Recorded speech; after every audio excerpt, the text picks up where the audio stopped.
আমরা একটি মুবারক মাস অতিক্রম করছি। রমাদান আল করিম আমাদের সামনে সমাগত। বর্তমানে যে মাসটি আমরা অতিক্রম করছি সেই মাসটির নাম হচ্ছে শাবান। আজ শাবান মাসের 5 তারিখ, আর 24 অথবা 25 দিন পরে বছরের সর্বশ্রেষ্ঠ মাস রমাদানের মাস শুরু হচ্ছে এবং আমরাও পেতে যাচ্ছি ইনশাআল্লাহ। শাবান মাস হচ্ছে রমাদানের পূর্ববর্তী মাস। শাবান মাস হচ্ছে অত্যন্ত বরকতময় এবং ফজিলতপূর্ণ একটি মাস। বিভিন্ন হাদিসের বর্ণনা থেকে পাওয়া যায় রাসূল করিম সাল্লাল্লাহু আলাইহি ওয়াসাল্লাম বেশি বেশি নফল ইবাদত করার মধ্য দিয়ে এই শাবানের মাস তিনি অতিবাহিত করতেন। রজব এবং শাবান মাস আসলে রাসূল করিম সাল্লাল্লাহু আলাইহি ওয়াসাল্লাম একটি দোয়া খুব বেশি বেশি পাঠ করতেন। সেই দোয়াটি হচ্ছে আল্লাহুম্মা বারিক লানা ফি রজব ওয়া শাবান ওয়া বাল্লিগনা রমাদান, যার অর্থ হলো, হে আল্লাহ, রজব এবং শাবানকে আপনি আমাদের জন্য বরকতময় করে দিন, আর রমাদান পর্যন্ত আপনি আমাদেরকে পৌঁছিয়ে দেন। বলেন আমিন। রমাদান আল করিমের মতো মুবারক মাস আমাদের সামনে সমাগত।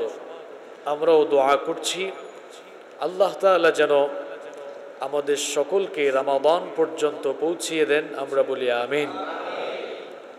সম্মানিত মুসল্লিবৃন্দ, এখন আমরা এমন একটি মাস অতিক্রম করছি, এই মাসটির ব্যাপারে আমরা অনেকেই গাফেল।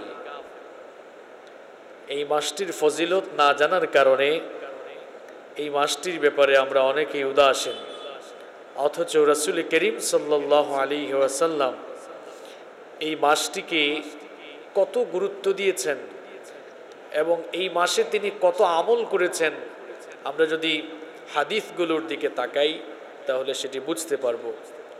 বুখারী এবং মুসলিম শরীফে এই হাদিসটি বর্ণিত হয়েছে। হাদিসটি বর্ণনা করছেন উম্মুল মুমিনিন আয়েশা রাদিয়াল্লাহু আনহা। হাদিসটি বলার আগে আমি আপনাদেরকে একটি বিষয়ে দৃষ্টিপাত করাতে চাই। সেটি হচ্ছে এই হাদিসটির বর্ণনাকারী কে সেটি আপনাকে জানা দরকার। হাদিসটি বর্ণনা করছেন আয়েশা রাদিয়াল্লাহু আনহা। তিনি কে ছিলেন? তিনি ছিলেন রাসূল করিম সাল্লাল্লাহু আলাইহি ওয়াসাল্লামের সহধর্মিণী। তিনি ছিলেন রাসূল করিম সাল্লাল্লাহু আলাইহি ওয়াসাল্লামের স্ত্রী। তিনি রাসূল করিম সাল্লাল্লাহু আলাইহি ওয়াসাল্লামকে একেবারে কাছ থেকে দেখেছেন। যিনি রাসূল করিম সাল্লাল্লাহু আলাইহি ওয়াসাল্লামকে কাছ থেকে দেখেছেন তিনি এই হাদিসটি বর্ণনা করছেন। তিনি বলছেন, মা রাআইতু রাসূলুল্লাহি সাল্লাল্লাহু আলাইহি ওয়াসাল্লাম ইস্তাকমালা সিয়ামা শাহরিন ইল্লা রমাদান। আয়েশা রাদিয়াল্লাহু আনহা বলছেন, রমাদান মাস ছাড়া অন্য কোন মাসের পুরো মাস রোজা রাখতে আমি রাসূল করিম সাল্লাল্লাহু আলাইহি ওয়াসাল্লামকে দেখিনি। অর্থাৎ রমজান মাসের বাহিরে অন্য কোন মাস নবীজি পুরো মাস রোজা রাখতেন না। তিনি আরো বলছেন, ওয়ামা রাআইতুহু আকসারা সিয়ামাম মিনহু ফি শাবান। আর আমি নবী করিম সাল্লাল্লাহু আলাইহি ওয়াসাল্লামকে দেখেছি শাবানের মাসে তিনি যত বেশি নফল রোজা রাখতেন, বছরের অন্য কোন মাসে তিনি এত বেশি নফল রোজা রাখতেন না। সুবহানাল্লাহ। হাদিসটি অন্য কোন সাহাবী বর্ণনা করছেন না, এই হাদিসটি স্বয়ং বর্ণনা করছেন রাসূল করিম সাল্লাল্লাহু আলাইহি ওয়াসাল্লামের সহধর্মিণী আম্মা জান আয়েশা রাদিয়াল্লাহু আনহা। অন্য একটি হাদিস, এটিও বুখারীতে এসেছে, তিনি বলছেন, লাম আরাহু সাইমান মিন শাহরিন কাত্তু আকসারা মিন সিয়ামিহি মিন শাবান। তিনি বলছেন, শাবান মাসে নবীজি যত নফল রোজা রেখেছেন বছরের অন্য কোন মাসে নবীজি এত বেশি নফল রোজা রাখতেন না। এমনও হতো যে কানা ইয়াসুমু শাবানা কুল্লাহ, মাঝে মাঝে রাসূল করিম সাল্লাল্লাহু আলাইহি ওয়াসাল্লাম পুরো শাবান মাসেই রোজা রেখে ফেলেছেন। ওয়াকানা ইয়াসুমু শাবানা ইল্লা কালিলা, আর কখনো কখনো শাবানের কয়েকদিন বাদে, কয়েকদিন ছাড়া প্রায় পুরো শাবান মাসে তিনি রোজা রেখেছেন। কেউ কেউ বলেছেন যে শাবানের 1 থেকে নিয়ে 15 পর্যন্ত, আবার মাঝে মাঝে শাবানের শেষ দিকের কয়েকটি রোজা ছাড়া রাসূল করিম সাল্লাল্লাহু আলাইহি ওয়াসাল্লাম প্রায় শাবানের পুরো মাসেই তিনি নফল রোজা রেখে পালন করতেন। সুবহানাল্লাহ। এই মাসে রাসূল করিম সাল্লাল্লাহু আলাইহি ওয়াসাল্লাম এত বেশি নফল সিয়াম পালন করেছেন, যার কারণে একজন সাহাবী গিয়ে নবীজিকে প্রশ্নই করে ফেললেন যে কি কারণে আপনি এই মাসে এত বেশি রোজা রাখছেন, why, what's the reason, কারণটা কি? সাহাবীর নাম হচ্ছে উসামা ইবনু যায়েদ রাদিয়াল্লাহু আনহু। এই হাদিসটি বর্ণিত হয়েছে নাসাই শরীফে। উসামা বিন যায়েদ রাদিয়াল্লাহু আনহু গিয়ে রাসূল করিম সাল্লাল্লাহু আলাইহি ওয়াসাল্লামকে প্রশ্ন করছেন, লিমা আরাকা তাসুমু শাহরাম মিনাশ শুহুরি মা তাসুমু মিন শাবান। তিনি বলছেন, ওগো আল্লাহর নবী, শাবান মাস ব্যতীত অন্য কোনো মাসে তো আপনাকে এত বেশি রোজা রাখতে দেখি নাই, এই মাসে আপনি কেন এত বেশি নফল রোজা পালন করেন? আল্লাহর নবী উসামা ইবনু যায়েদ রাদিয়াল্লাহু আনহুকে জবাব দিলেন, হে উসামা, দুটি কারণে এই শাবান মাসে আমি বেশি বেশি নফল সিয়াম পালন করি। কয়টি কারণে? কয়টি কারণে? কথা কি শোনা যাচ্ছে ক্লিয়ারলি? তাহলে জবাব দেন, কয়টি কারণ? দুইটি কারণ। আল্লাহর নবী বলছেন, এক নাম্বার হলো যালিকা শাহরুন ইয়াগফুলুন নাসু আনহু বাইনা রজব ওয়া রমাদান। এই শাবান মাস হচ্ছে রজব এবং রমাদানের মধ্যবর্তী মাস, যে মাসটি সম্পর্কে বেশিরভাগ মানুষেরা উদাসীন থাকে, গাফেল থাকে। রজব এবং রমাদানের মাঝখানের মাস হচ্ছে শাবান মাস। রজব মাসটি গুরুত্বপূর্ণ। কে বলতে পারবেন যে রজব মাস গুরুত্বপূর্ণ মাস কেন? কেউ বলেন তো দেখি। দেখেছেন দিন সম্পর্কে আমাদের পড়াশোনা জানাশোনা কেমন? রজব মাসটি কেন আল্লাহর কাছে এত সম্মানিত? এটি তো আপনাদের এই মসজিদে আমি বহুবার আলোচনায় বলেছিলাম। বছরে মাসের সংখ্যা কয়টি এটাও জানেন না। যারা কথা বলছেন না, মুখে কি ঠাডা পড়লো নাকি আজকে? বছরে মাসের সংখ্যা কয়টি? 12টি মাস রয়েছে।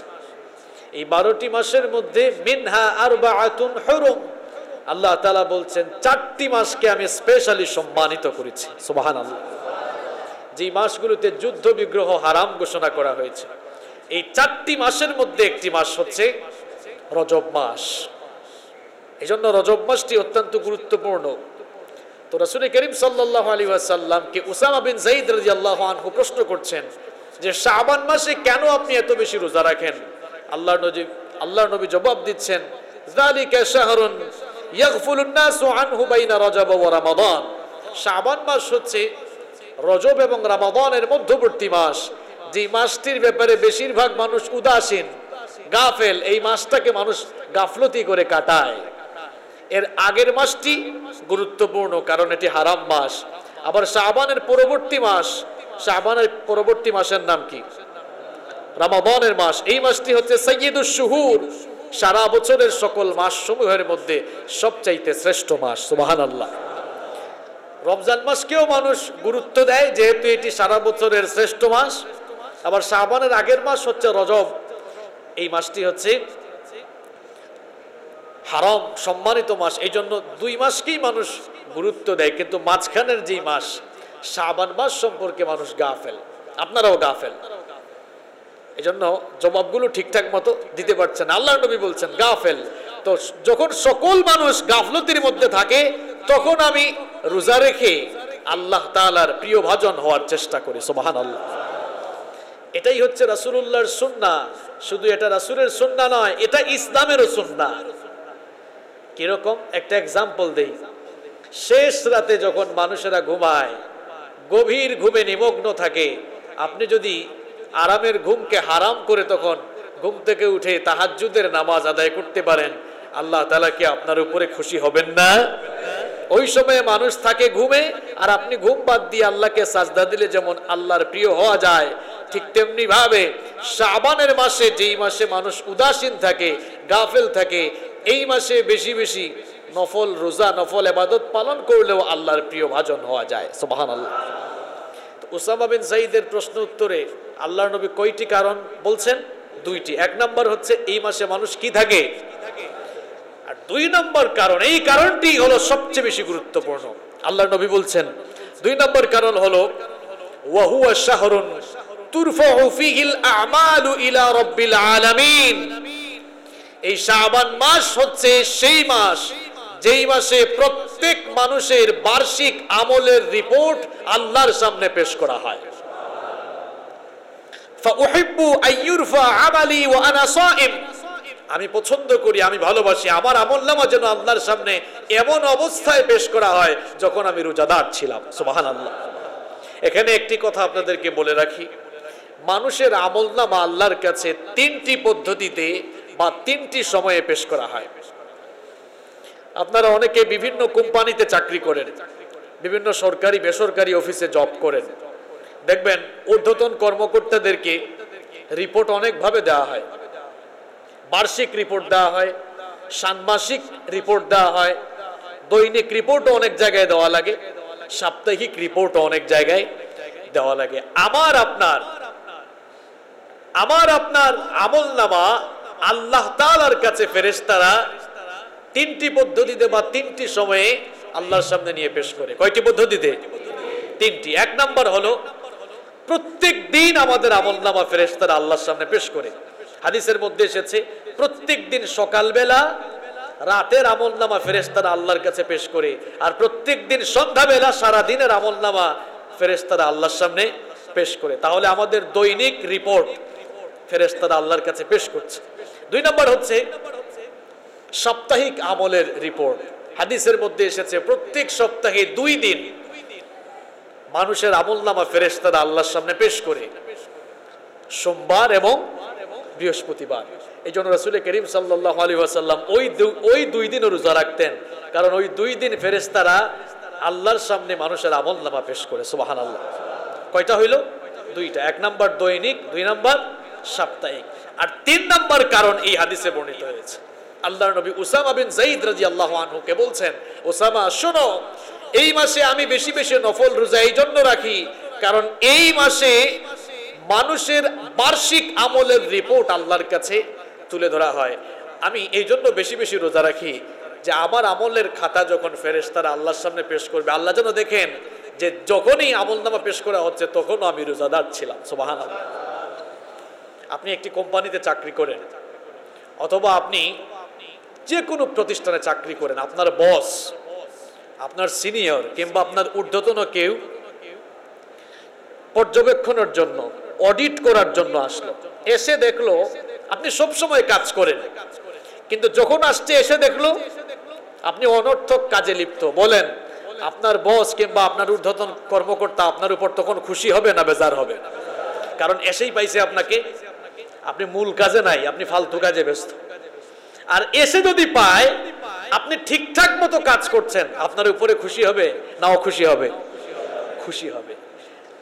আপনার বার্ষিক আমলের রিপোর্ট যদি আল্লাহর কাছে এই অবস্থায় পেশ করা হয় যে আপনি রোজা রাখছেন, রোজাদার, আল্লাহ আপনার উপরে খুশি হবেন না অখুশি হবেন?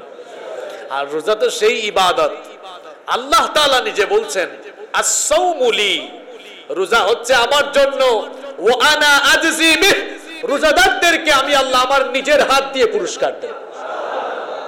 আল্লাহু আকবার। এটা কেমন ইবাদত চিন্তা করেছেন? অন্যান্য সকল আমলের পুরস্কার, আমরা যত ভালো কাজ করি সকল ভালো কাজের পুরস্কার আল্লাহ নিজের হাত দিয়ে দেবেন না, আল্লাহ ফেরেশতাদের হাত দিয়ে দেওয়াবেন। ফেরেশতাদেরকে বলবেন আমার বান্দাকে পুরস্কার দাও। এটা বুঝাবার জন্য আপনাদেরকে একটা উদাহরণ দেই।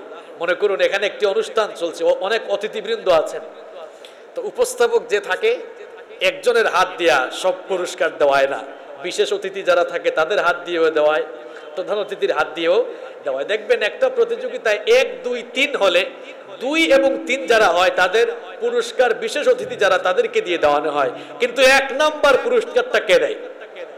কথা বলেন না কেন? প্রধান অতিথি দেয়। আল্লাহ তাআলা মানুষের সকল আমলের পুরস্কার ফেরেশতাদেরকে দিয়ে দেওয়া হবে, কিন্তু একমাত্র ইবাদত হলো রোজা। রোজার পুরস্কার আল্লাহ তাআলা নিজ হাতে বান্দাকে দান করবেন। তো আল্লাহর নবী বলছেন যে শাবান মাস হচ্ছে বান্দা সারা বছর যত কাজ করে, বান্দার সারা বছরের একটা বার্ষিক রিপোর্ট তৈরি করে ফেরেশতারা আল্লাহর সামনে পেশ করে। আমি যদি তখন রোজাদার থাকি, তাহলে বার্ষিক রিপোর্টে লেখা থাকবে যে যেই সময়ে আপনার বান্দার আমলনামা পেশ করা হচ্ছে, আল্লাহ ওই সময় আপনার বান্দাটা রোজাদার ছিল। আল্লাহ খুশি হবেন না অখুশি হবেন?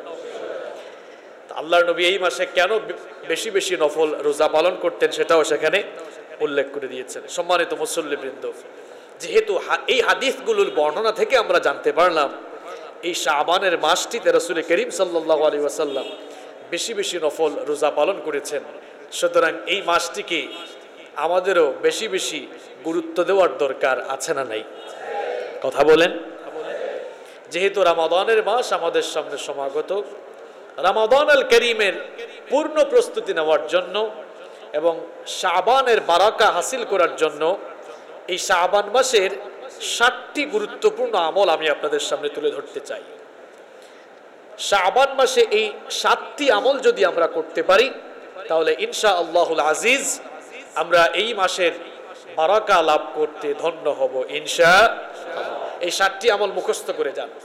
1 নাম্বার, ফরজ সালাতের পাশাপাশি নফল ইবাদতের প্রতি, নফল সালাতের প্রতি একটু যত্নবান হওয়া।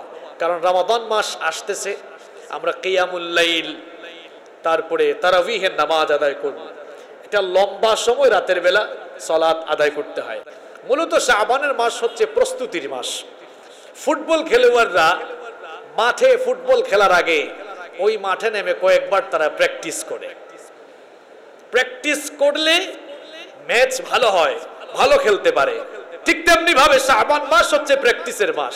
এই মাসে যারা যত বেশি ভালো প্র্যাকটিস করবে, প্রস্তুতি নেবে, অনুশীলন করবে, চর্চা করবে, তাদের রমাদান মাস তত বেশি ভালো হবে ইনশাআল্লাহ। আমরা যখন কোনো ভালো কাজ করি তখন কয়েকবার রিহার্সাল করি না? রিহার্সাল করেন কিনা? এই শাবান মাস হচ্ছে রিহার্সালের মাস। তো এই শাবান মাসের বরকত হাসিল করার জন্য 7টি আমল আপনাদের সামনে আমি তুলে ধরবো। 1 নাম্বার হচ্ছে ফরজ সালাত আদায় করার পাশাপাশি নফল সালাত, সুন্নত, এইসব নামাজের প্রতি একটু যত্নবান হওয়া। কারণ রমাদানের মাসে রাতের বেলা লম্বা সময় তারাবিহের নামাজ তো আছেই, তার পাশাপাশি কিয়ামুল লাইলও আমরা আসি। এজন্য এই মাসে যদি আগে থেকেই আমরা শেষ রাতে ঘুম থেকে উঠে একটু তাহাজ্জুদের প্র্যাকটিস করতে পারি, তাহলে রমজানের আগেই একটা অভ্যাস তৈরি হবে এবং রমজান মাসে ইবাদত করতে আরো বেশি মজা লাগবে ইনশাআল্লাহ। এটা হচ্ছে 1 নাম্বার।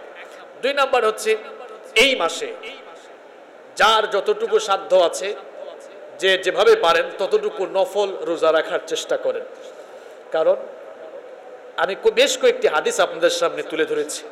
এই মাসে রাসূল করিম সাল্লাল্লাহু আলাইহি ওয়াসাল্লাম সবচেয়ে বেশি নফল রোজা রেখেছেন। এই জন্য এই মাসে যে যেভাবে পারেন, যতটুকু পারেন, নফল রোজা রাখার চেষ্টা করেন। মা বোনরা যারা শুনছেন তাদেরকেও বলছি, এই মাসে বেশি বেশি নফল রোজা রাখার চেষ্টা করুন। অন্তত পক্ষে ছুটির দিনে, যেদিন আপনি বাসায় থাকেন, ওই দিন আপনি রোজা রাখুন। বিশেষজ্ঞ উলামায়ে কেরামগণ বলেছেন যে মূলত এই মাসে রোজা রাখার তাকিদ এই জন্য দেওয়া হয়েছে, 1 বছর পরে হঠাৎ করে যখন আপনি রমজান মাসের রোজা রাখা শুরু করবেন একটু কষ্ট হবে।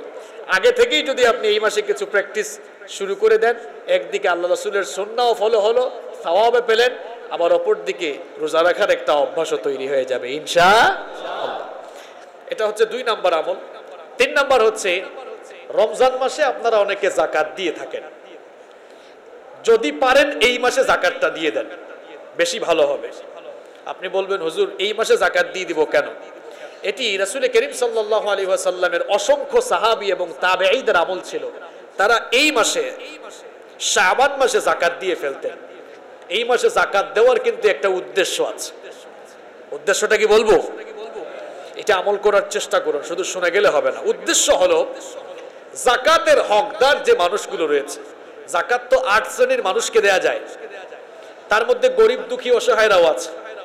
তা আপনি যদি যাকাত রমজানের আগে শাবান মাসেই দিয়ে দেন, তাহলে গরিব দুঃখী অসহায়রা এই যাকাতের টাকাটা পেয়ে গেল, রমজান মাস তারা কেমনে কাটাবে, কোত্থেকে ইনকাম করে না কিভাবে চলবে, এই ধান্দা এই চিন্তা আর করা লাগবে।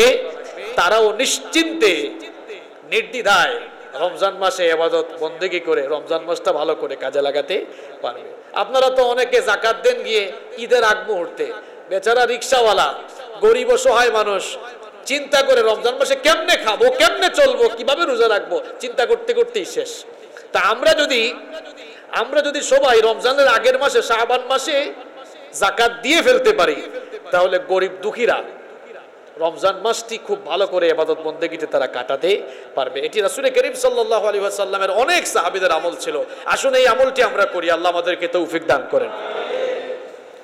যাকাত তো অনেকের উপরে ফরজ, যাকাতটা এই মাসে দিয়ে দিবেন ইনশাআল্লাহ। 4 নম্বর হচ্ছে এখন থেকেই রমাদানের একটি কাউন্টডাউন শুরু করে দেওয়া, একটা হিসাব নিকাশ শুরু করে দেওয়া। রমাদানের আর কতদিন বাকি, কত ঘন্টা বাকি, কত মিনিট বাকি, একটা কাউন্টডাউন শুরু করেন। বিশেষ করে যারা ফেসবুক চালান প্রত্যেক দিন একটা পোস্ট করেন, রমাদানের আর 25 দিন, এত ঘন্টা এত মিনিট বাকি। যত বেশি প্রচার করবেন রমজানের প্রতি মানুষের আগ্রহ বাড়বে না কমবে? বাড়বে না কমবে?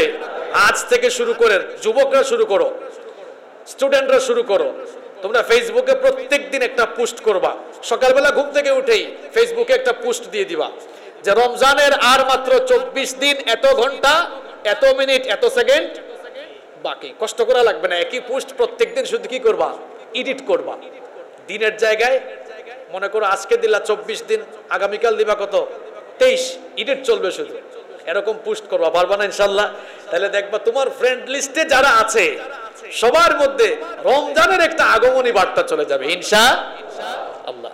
এরপরে 5 নাম্বার হচ্ছে বেশি বেশি রমজানের আলোচনা শুরু করে দেওয়া। ঘরে বাহিরে, মসজিদে, মসজিদের বাইরে, বাজারে ঘাটে, সব জায়গায় এখন থেকে রমজানের আলোচনা শুরু করতে হবে। রমজানের গুরুত্ব, ফজিলত, এই মাসটির মর্যাদা, এই মাসকে কিভাবে কাজে লাগাবো। এরপরে রমাদানের মাসআলা মাসাইল, সুযোগ থাকলে মসজিদের ইমাম সাহেবকে দিয়ে অথবা আশেপাশের যে কাউকে দিয়ে প্রশ্নোত্তর করব, অথবা রমজান কিভাবে কাটাবো, ফর্মুলা কি হওয়া উচিত, এই সংক্রান্ত আলোচনা বেশি বেশি করা। ঘরের মধ্যেও রমজানের আলোচনা বেশি বেশি করা।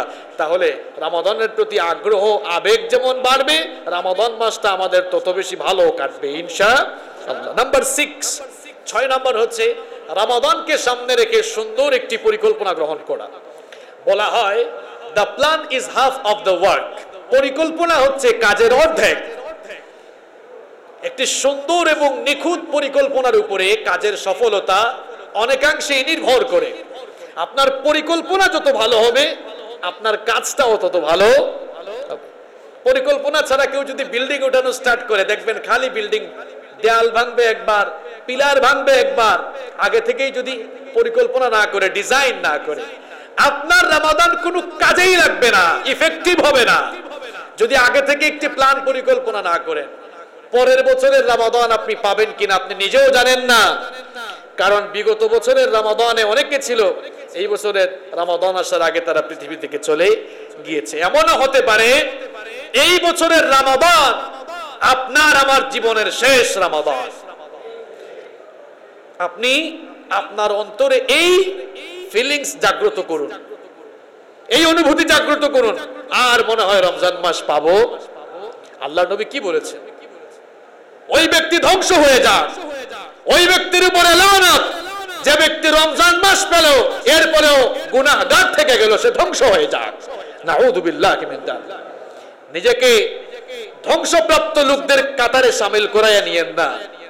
মনে করুন এটি আপনার জীবনের শেষ রমজান। যুবক ভাইরা মনে করছে আমাদের বয়স কম, এই কথাটি আমাদের জন্য না।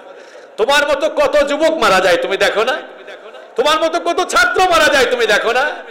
প্রত্যেককেই এই বছরের রমাদান আসার আগে একটি সুন্দর পরিকল্পনা নিতে হবে।